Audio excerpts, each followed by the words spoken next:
명왕성을 탐사하면서 우리가 깨달은 가장 중요한 사실은 명왕성이 끝이 아니라는 거예요. 사실 명왕성은 시작이었던 거죠. 명왕성이 있는 곳, 해왕성 궤도 넘어 30억 킬로미터에서 75억 킬로미터 사이의 광활한 영역을 카이퍼 벨트라고 불러요. 이 카이퍼 벨트는 정말 엄청나게 넓어요. 소행성대보다 20배나 넓고 질량은 20배에서 200배 정도 더 무겁다고 해요. 그리고 여기에는 명왕성 같은 얼음 천체들이 수천 개, 어쩌면 수만 개나 떠다니고 있어요. 과학자들은 지금까지 약 2000개 정도의 카이퍼 벨트 천체를 발견했는데 실제로는 훨씬 더 많을 거래요. 지름이 100km가 넘는 천체만 해도 7만 개 이상 있을 거라고 추정하고 있거든요. 명왕성은 그 중에서 가장 유명하고 가장 큰 천체 중 하나일 뿐이에요. 카이퍼 벨트의 문지기 역할을 하는 거죠. 카이퍼 벨트에는 명왕성 외에도 여러 외소행성들이 있어요. 에리스, 마케마케, 하우메아가 대표적이죠. 에리스는 2005년에 발견됐는데 처음에는 명왕성보다 크다고 생각했어요. 실제로는 거의 비슷한 크기인데 질량은 에리스가 27% 정도 더 무거워요. 에리스는 명왕성보다 훨씬 더 멀리 떨어져 있어요. 태양에서 평균 100억 킬로미터 이상 떨어져 있고 가장 멀 때는 140억 킬로미터까지 멀어져요. 명왕성보다 2배 이상 먼 거죠. 표면은 거의 순수한 메탄 얼음으로 덮여 있어서 햇빛을 반사하면 눈처럼 하얗게 빛난대요. 마케마케는 2005년 부활절 즈음에 발견돼서 부활절 섬의 창조신 이름을 따서 지어졌어요. 명왕성보다는 작은데 계란형으로 생겼어요. 빠르게 회전하면서 모양이 찌그러진 거래요.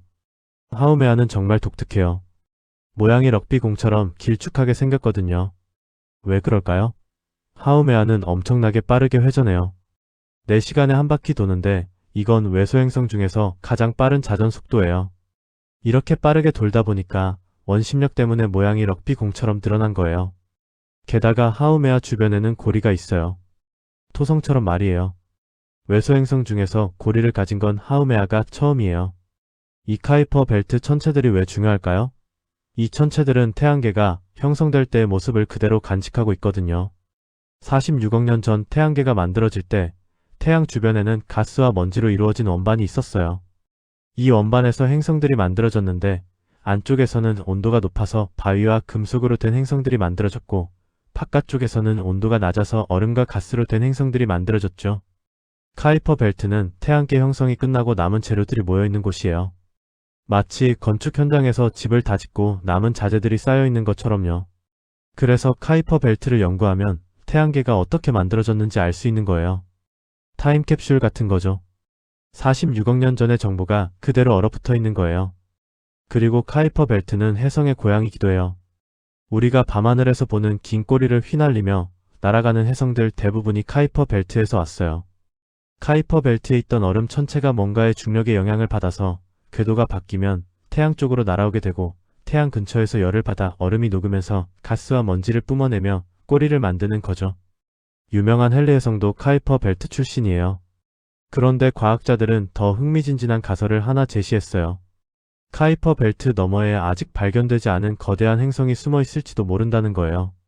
이름은 제구행성이라고 불러요. 왜 과학자들이 이런 생각을 하게 됐냐면 카이퍼 벨트 가장 바깥쪽에 있는 천체들의 궤도가 이상하게 한쪽으로 쏠려 있거든요.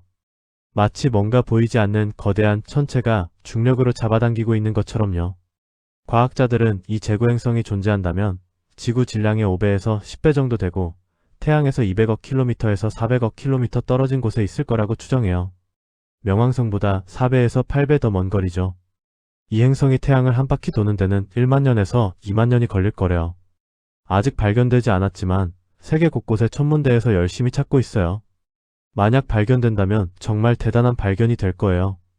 명왕성이 우리에게 알려준 가장 중요한 교훈은 뭘까요? 행성이냐 외소행성이냐 하는 명칭보다 중요한 건 우주의 다양성이라는 거예요. 명왕성이 행성 지위를 잃었을 때 사람들은 슬퍼했지만 뉴 호라이즌스호가 보내온 사진들을 보고 나서는 깨달았어요. 명왕성은 명칭과 상관없이 그 자체로 경이로운 세계라는 걸요. 하트 모양의 평원, 거대한 산맥, 얼음화산, 푸른 하늘, 지하 바다까지. 명왕성은 우리에게 우주가 얼마나 다채롭고 놀라운 곳인지 보여줬어요. 그리고 명왕성은 끝이 아니라 새로운 시작이었어요. 뉴 호라이즌스 호는 명왕성을 지나친 후에도 계속 날아가서 2019년에 아로코스라는 카이퍼 벨트 천체를 탐사했어요. 눈사람 모양으로 생긴 이 작은 천체도 놀라운 비밀들을 간직하고 있었죠. 앞으로 우리는 카이퍼 벨트에 더 많은 천체들을 탐사할 거예요. 그리고 그때마다 새로운 놀라움을 발견하게 될 거예요. 우주 탐사는 계속되고 있어요. 우리는 점점 더 멀리, 점점 더 깊이 우주를 들여다보고 있어요. 제임스 웹 우주망원경은 우주의 가장 먼 곳을 관측하고 있고, 다양한 탐사선들이 태양계 곳곳을 여행하고 있어요. 인류는 멈추지 않아요. 계속 질문하고 계속 탐험하고 계속 발견해요. 명왕성은 우리에게 보여줬어요. 태양계 끝자락의 작은 천체조차도 이렇게 아름답고 복잡하고 신비로운데 우주 전체에는 얼마나 많은 경이로움이 숨어 있을까요? 우리의 여정은 이제 시작일 뿐이에요. 명왕성 너머로, 카이퍼 벨트 너머로, 태양계 너머로 우리는 계속 나아갈 거예요. 지금까지 시청해주셔서 감사드리며 좋아요, 구독, 알림 설정 부탁드릴게요. 다음 이야기로 찾아뵙겠습니다.